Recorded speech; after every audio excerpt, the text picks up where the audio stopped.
My name's Jennifer. I'm going to do this video while driving. I'm going to try to keep it brief, and I apologize that my GPS is going to cut in and out while I'm driving. I've been trying to do this for like the last few days because it will be much easier, at least I think it'll be much easier to see and hear as opposed to strictly just reading, because the situation is very, very complicated. And I know the problem that I've had, it's not that I don't have a case that could potentially win a lot of money. It's simply that I don't have money for a retainer right now.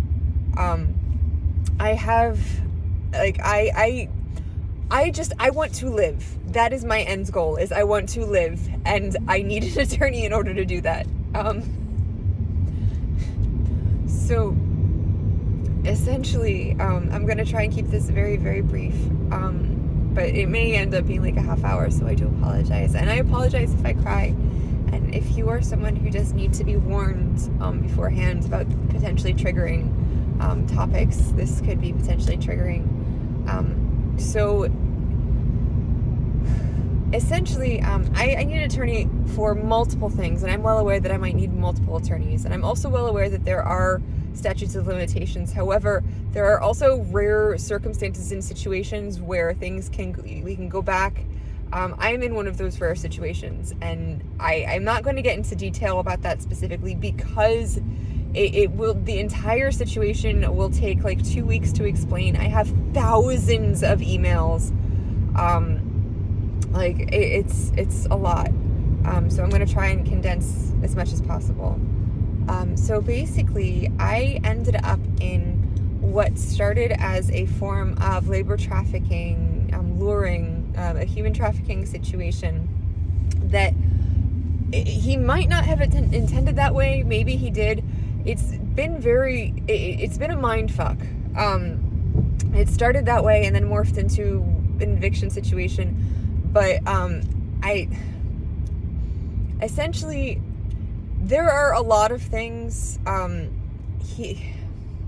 He did not inform me that he worked for the FAA prior to my signing the lease. I signed the lease sight unseen. He lured me with, I was homeless. I was temporarily homeless so basically, I had been married to my second husband for 3 years, and the marriage was very psychologically, emotionally abusive, medically neglectful. I am from a very conservative Christian family who does not believe women have rights. So neither of my marriages I have had divorce attorneys. I've had no legal representation whatsoever. My parents have just kind of like, when my PTSD was so bad, I reached out to my mom, which was a huge mistake. Like, I didn't even consider the fact that a domestic violence shelter even existed, or that would have legal representation, like legal aid and anything like that. It didn't even cross my mind. Like, the very first thing that I did after he and I left the courthouse after we got married was Google my legal rights as a married woman, because he claimed that he owned me. I did eventually purge my Google searches, unfortunately, so unless there is like a secret server where they have stored all that information, the purges, then there's likely no chance that evidence of that exists. However, it might. If it still exists, it will be like 5 to 10 minutes after I left the courthouse that I had to Google my legal rights as a married woman. So I had fled that, and there are two reasons why I did not. Three reasons. I didn't know my legal rights. I was absolutely terrified of asking him for money or obtaining an attorney because he hates attorneys, and money was like the big trigger thing for him that made him very angry. He loved money more than anything else. And so I was terrified of him. So I went to my mom and I had asked her for assistance on, how to get out of the marriage. And the conversation turned into her deciding to buy herself a house and having me refer. I had my real estate license at the time. It was in referral. I don't have it anymore. But have me refer an agent. She would buy a house, and then I could get the commission. That was her helping me get out of my marriage. I'm not, let's make sure you have a divorce attorney. That's, let me buy myself a house. You can move in, but let me buy myself a house. That was my mom. She had been renting at the time and couldn't decide whether they were going to stay in New Jersey or move to North Carolina. They wouldn't have purchased had it not been for me. Later on, she has since claimed that I'm making this up. I'm not. Anyway, so I had been living with her. She immediately tried to take over my finances when I moved in. Immediately. So that was the other reason. I was beneficiary in a rather large estate that never distributed. I had been under, the final accounting had been, it has since settled, and it actually may have settled faster than it should have, specifically because I'm in a trafficking situation. Like, I had been, it was almost like the conversations with the estate attorneys suddenly pushed everything along, and because I was being trafficked, they decided to settle the estate, cut 4 people out, and like close it. And now it's just like, I don't know what to do, because I had a bankruptcy attorney, and the bankruptcy attorney lied, which I have proof of, failed to file paperwork because he made the decision that he didn't think I would be willing to adjust my budget or get a second job in order to make the payment for the trustee, and had it dismissed because he thought if I just waited. Like, he claims he spoke with the estate attorney. I don't think he did. He claims he did, but he claims that if I just waited, I would get all this money, and he's just like, just wait. And legitimately, because of him dismissing it, my credit went from 750 to like 5 something. I was denied multiple apartments. The only place I could move, I ended up fleeing my mom. I had finally worked up the courage to, there was her and her husband were potentially committing hate crimes, and I brought it to her attention. I tried to talk about it, and she took the situation from addressing it like an adult to blaming me, attacking me, and screaming at me. And I need you to understand what happened. So I'm going to scream. I'm very sorry.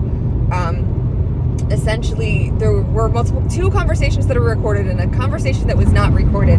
She came in and threatened my life, and essentially just got mad because I told her my relationship with God was none of her business and she could not save me with Jesus, and then started screaming at me, well, I'm going to tell you what I told you when you were 12 years old and you tried to run away from home. Just go ahead and try. Just like that. Just like that.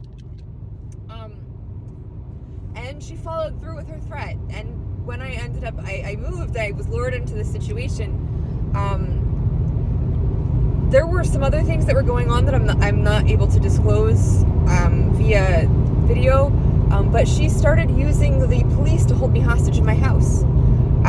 Somehow my dad ended up coming from New Mexico to New Jersey prior to COVID and prevented me from working for 3 weeks.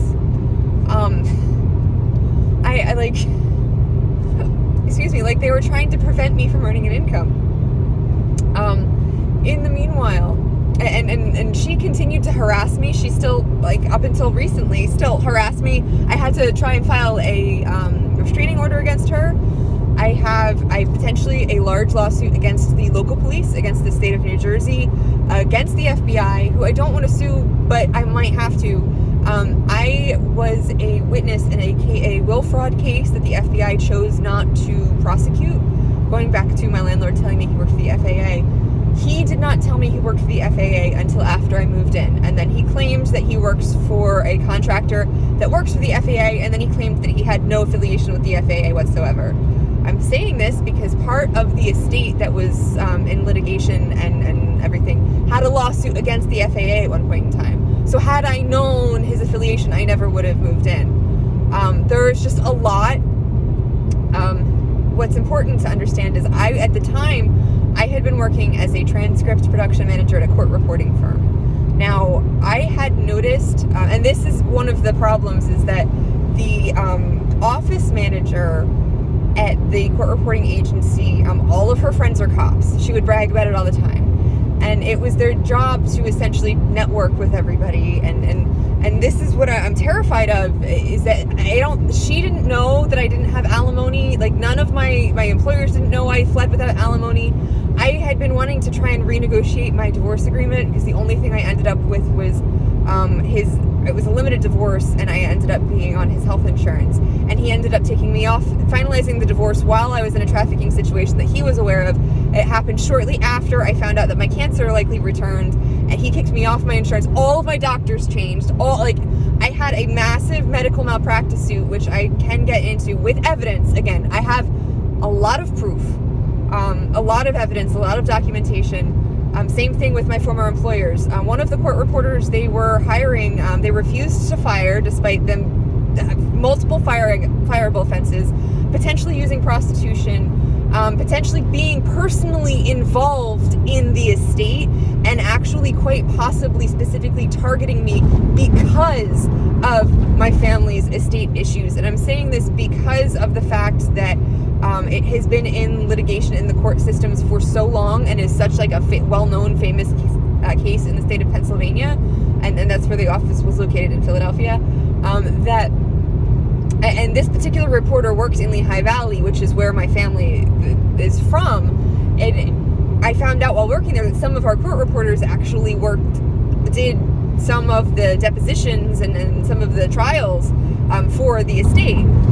Which again, I had not ever had legal representation for. I did not know that I was not going to be receiving any, and had I had legal representation, being a witness in the will fraud portion of the case, which they again chose not to pursue because my uncle went to prison, pled guilty to other charges. Had I had legal representation, I would have had my name removed from the will immediately. And had I known that, I would have then pursued alimony for my divorce. Anyway, I ended up having to flee my employers because not only with the potential prostitution with one of the court reporters who didn't always have correct certification, she was handing in jobs after they were due to the judge, mishandling of exhibits, a whole bunch of, like, having us intentionally charge her husband more, like, double than anybody else. Like, all of these things, and explaining how these are problems, and just hearing from my employers, but we need her. And yes, I will admit the mistakes that I myself am aware I've made, but this is like a huge problem. Anyway, I also, they found out who I was dating at the time, and I actually may have been targeted because of who I was dating at the time. This is a very really messed up, fucked up situation. I'm not going to get too in depth, but my former employers were aware of the medical malpractice case that I have. One of the things included a hospital giving me Benadryl, which had absolutely no medical purpose for what I was there for. On top of then potentially giving me a heart attack by giving me steroids, and then giving me an EKG, which showed a possible atrial infarct. And I could, like, had so much 10 days of, like, nonstop shaking and energy and stuff from the steroids. But that was the very first abnormal EKG I've ever had. And essentially I had spent a week in a cardiac care unit a few years ago, and for having abnormal, I was having muscle spasms, with my pulse was going up to 170 beats per minute, and no abnormal EKGs. Like this, they may have given me a heart attack. Other things that were going on, I don't want to overwhelm you. It's just simply that there are so many different aspects to this. I don't know where to begin, and I am terrified. I have, like, right now, I had a small, I had a small claims case against the tenant that I had in my house, who had worked out some sort of secret deal with my landlord and started paying him directly when I told her to stop, because not only do we have habitability issues, like, I still have a broken window and a leaking pipe and things that, like, I've been withholding rent for nearly 3 years because he's refused to fix them since I moved in. And it's almost like he thought since I signed the lease sight unseen that he didn't have to fix the habitability issues. Like, when I moved in, the heater wasn't even set up. He went on a cruise, and when he came home and I asked him to fix the heat because it was cold, his response was, well, why didn't my brother keep you warm? And it's just like, why would your brother keep me warm? And again, I have so many text messages. Anyway, there are multiple people who, essentially defamation of character, people who didn't I ended up having to tell someone I was unable to make her wedding, and she, Bridezilla lost her mind. I told her, I had to make the move. I didn't have money to go to her wedding. I couldn't rent a car. All of this stuff was going on. My dad was in the hospital in Italy. I was dealing with the whistleblower issues with my work. I had a lot on my plate, and I was dealing with a lot of projection from her, and it was just you know what, it'll be better for both of us. I can't go to your wedding. She decided to start attacking me because she herself chose not to respond to my telling her I couldn't make it, and then ended up, all of these things started happening where it was just she started telling, apparently I got these messages from people who were concerned that I was going to hurt myself, which I have never been self-harming, and it was absolutely terrifying that suddenly I would get that message from friends, or former friends. I had told her, you need to trust me, and her response was, no, I don't trust you. And it's just dude, you don't know any of what's going on in my life right now. What in the fuck? All of this stuff started happening, and I had reached out to a former Coast Guard member who is a former coworker of mine who I've kind of been friends with for many years, and I gave her the name of so I ended up with what should have been potentially a piece of evidence for the estate. That I ended up with the laptop that I shouldn't have had, which I had kind of forgotten about, and it got lost in the moves. And then when I moved to this house, I remembered it, and I tried to hand it into the FBI because of the fact that, first off, it was associated with the estate, and I probably shouldn't have had it to begin with. But secondly, because there's a very good possibility my first husband watched child porn on it. I did not want to meet my first husband, I didn't even want to meet him. I didn't want to marry him. My parents' religious beliefs are such that women really, essentially my mom told me that I was not going, if I didn't marry him, I wasn't going to school, because she didn't want me moving to Canada with a man I wasn't married to. I would have moved by myself had she not said that. But anyway, I had reached out to this former friend for help, because, I was I need help finding attorneys, because I'm having a difficult time finding attorneys because of the fact that, she didn't know what I was doing for employment, but because of, what was going on in the entire situation, and with my former employers, and with the estate, and with all of these attorneys being aware of, everything going on. And, I was trying to explain to her. I gave her the name of my ex-husband.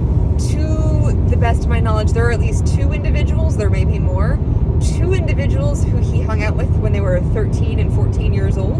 And I gave her the name of one of those people, and that's when she started telling me to go fuck myself.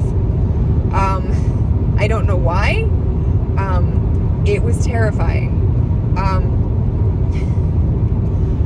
A lot of other things are going on. There are also certain, so I had, prior to all of this happening, I had been in a television show when I lived in Toronto, and some stuff had kind of been brought to my attention because someone did something on social media and it triggered me, and the landlord, prior to my moving in, the landlord was aware that I had this potential lawsuit against the former television show that I had been on, because I had been sexually assaulted on set, and had my sexual assault been stopped, the barbershop owner sexually assaulted me on set, and then immediately afterwards went and committed a racial attack against our guest, which ended up airing on national television in Canada. But had my sexual assault been stopped, Peter John's attack would have also been stopped, and it wouldn't have ever happened. So my landlord was aware of that, and it was almost like he was trying to discredit me, and to the point where I had to call the police on him. And the very first thing he started doing when the police showed up was screaming that I was a liar. And it's just what? I was standing there showing text messages to the police, proving what he was saying was factually incorrect, and that he was the one lying. And it was just this is fucking horrifying. it was almost like he was intentionally trying to keep me poor and force me on the streets. He was aware of why I fled. Anyway, I'm sorry, this is getting long. One of the reasons I wanted to share this is because there are so many aspects, and it is so important. And you need to understand, like, I've already had 2 trials where I've reached out to legal services. This is too complicated for legal services. I've actually had to file an ethics complaint, and this is why I'm fairly certain I have a lawsuit against legal services, because of the fact that they didn't think the restraining order was necessary, because she didn't want to listen to me for more than 5 minutes to understand why I needed a restraining order against someone who threatened my life and then followed through it. She just thought it was like they just didn't want to listen. And like, at one point, Project Protect did recognize the situation as trafficking. It's simply that I've been renting a car to drive for Lyft and Uber and do delivery in order to build myself back up so that I can move and leave, because it's been very difficult finding employment since I have this whistleblower case. And it's just like, how many employers, like, you know, yeah, my employers were having me forge signatures, and I wasn't properly trained, and while there was no per procuratorium, there were no notes, there was no way to know, like, you can see in what I did versus the previous person, like, the signatures are different. That wasn't, but also the issue with some of the reporters not having the proper certification. One of the reporters flat out, at text message, I have proof of this, flat out lying. Her reason for not handing in exhibits for Superior Court of New Jersey cases in New York and New Jersey, she's claiming that you don't get exhibits in New York or New Jersey, and it's not required. They don't want you writing retained by counsel in the transcripts. You don't do that in New York and New Jersey Superior Court cases. And it's just like, you're fucking flat out lying. Sorry for swearing. This has been very frustrating. I think I'm going to stop. I am going to try and write in some detail a little bit more, just so that you have a brief overview. I'm sorry for spewing all of this at you. It is a lot. I know I need an attorney. I can get into more details. Like, again, I have, as far as my personal medical malpractice things, I have so much evidence. And one of the things that I'm terrified about is that my former employers, because we primarily did workers' comp, they know all of the doctors in the area, including some of my doctors. Not all of the doctors, but the majority of the doctors in the area. And the doctor that I had been seeing had me on the medical marijuana program for the wrong condition. And at one particular point, I was concerned that he was keeping other people sick, because I lost a job because of him. And there is proof of this, because I ended up having an unemployment hearing with my former employers. And it was because of the fact that his office requires every single person who's on disability to come in every 2 weeks, essentially for him to charge the insurance. That's it. You come in every 2 weeks. How are you doing? Okay, all right, here's a note. Like, I'm not even kidding you. 1 minute long appointments. Not trying to figure out what was wrong with me, just 1 minute long appointments. And that was why, because every 2 weeks I would go back to work and they'd think I was coming in, and I'm like, nope, this is just and so they fired me. But anyway, there are other things going on. But he had me on the medical marijuana program for terminal cancer when I was supposed to be on it for peripheral neuropathy due to cancer or cancer treatment. Someone who is or was at one point on the board of directors for what is now the Botanist in Egg Harbor Township was actually aware of this and may have actually attempted to prevent me from my lawsuit, but I'm not getting into that now. There are a lot of details that are really weird, that make sense when explained in entirety, but little bits and pieces like this are a bit much. I will admit that for a while, the absolute total fear of my landlord killing me and other things going, so I had, when I moved into the house, I had just had one of my paintings valued at between $20,000 to $100,000. I have since destroyed all of my artwork. I will never paint again. I also destroyed I had a friend, we're not friends anymore, unfortunately. We did have a falling out since. But I had a friend who gifted me a piece of her art, and she's a very well-known, famous artist, and I ended up destroying one of her pieces because I couldn't afford to mail it back to her, and she didn't want me taking it to a gallery. So her piece was between $5,000 to $50,000 at least, if not more. She has, I'm not going to name names, I will say she did a portrait of Ryan Sehar, the real estate agent, right before he did the television show and everything. So like she had, I'm not someone who likes dropping names. That's not at all me. But I think it's important just to understand, like, she has high-end collectors. So her piece, it could have been, and this is a piece, like, she's well known now for double eyes. And the piece that I destroyed was a piece that it was just when she started beginning experimenting with doubles. So, you know, prior to her, you know, evolving into what she became, has been. So again, early work, I would say between $5,000 to $50,000, quite possibly more.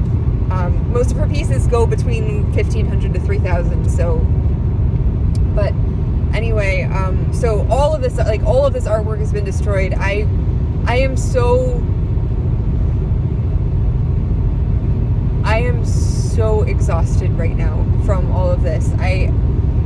There were points where I ended up going, like, the only way so far I have been able to explain the situation has been in bursts of emails. And so there are attorneys who have received, like, I don't know, 200 small emails explaining the situation as part of a chain of emails in estate-related matters, when I just, like, lost my mind, because this is absolutely terrifying. And my cousins and my uncles decided to, intentionally cut 4 people out and settle while I'm in a trafficking situation. And my other uncle starts screaming at me and telling me I need mental help. And it's just like, no, I need to be helped out of this situation that I wouldn't be in. Had I known my legal rights, I would have gotten alimony. I would have kept my house. I would have had all of my ex-husband left me to die on the couch. He didn't notice until I lost over 50 pounds in less than 4 months and my clothes were falling off. And then he got mad at me for having to buy clothes. Like, I'm fairly certain either any of the nurses or the family of the woman who shared a room with me in the cardiac care will remember that my husband only spent 1 to 2 hours with me the entire week. Not like a day. I mean, he visited me once. He was having an affair. Like, to the best of my knowledge, he was having an affair. Like, I fled. I fled. Anyway, I'm not going to get into, like, so right now, again, I have a lot of proof. I know that it's a lot of work, and I'm sorry. I've been trying since 2019. It has been hell. It has been absolute hell. I'm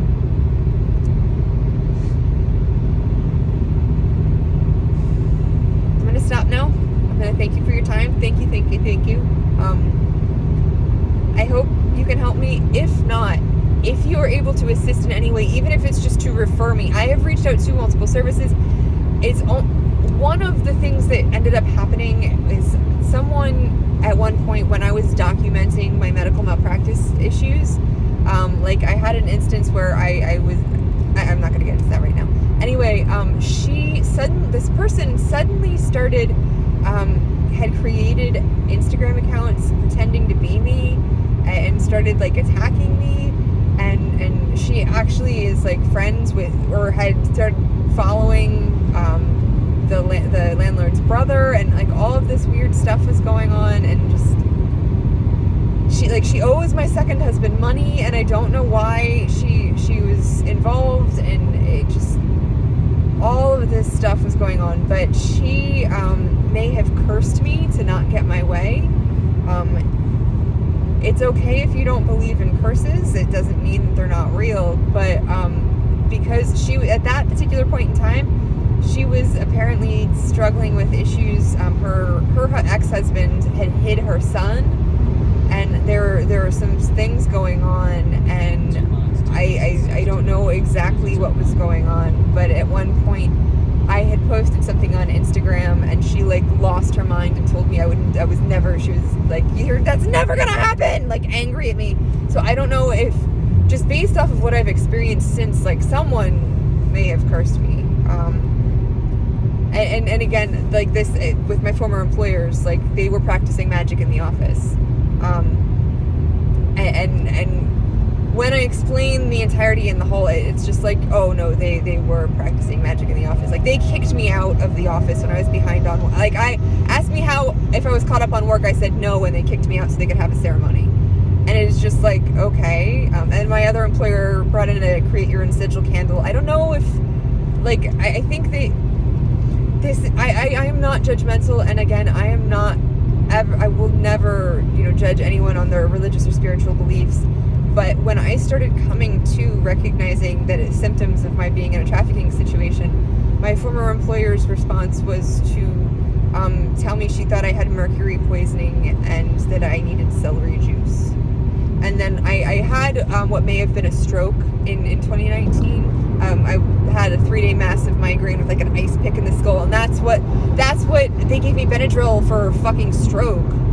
Like, well, they thought it was Bell's palsy. It was a whole mix-up. Like, I tried to explain to them that I have trigeminal neuralgia. They didn't want to listen because I had half my face paralyzed. They didn't even acknowledge the fact that I was in pain, and instead just gave me Benadryl and steroids and Valtrex. And but so when I had the stroke, half my face was paralyzed, and I had cognitive issues. Like, I can get into those details. But my one manager, my one boss was just like, oh no, I pay good money to look like that. It looks like you have Botox. I pay a lot of money to look like that. And it's just like half of my face is paralyzed. I drool. I have to wear an eye patch, just like, because I can't close my eye. Contact lenses falling out. It's just like, if you're paying good money to look like this, you need a new doctor. What kind of, like, it was such a strange thing to say. And then when I quit and I put in, my notice, my boss pulled me back into the office, and she was just like, as a concerned mother, I really want to make sure you're going to be okay. Have you considered you really want to leave? You're not going to find a less stressful job. And it's just like, at that point in time, I had already rented a car to start, like, driving Lyft. Like, I already have, I think to myself, I already have another job. Like, what? And I don't think you know what this job is if you think it's not stressful. Anyway, I apologize for taking up your time. I get that this is a half hour. I figured this would probably be much easier than,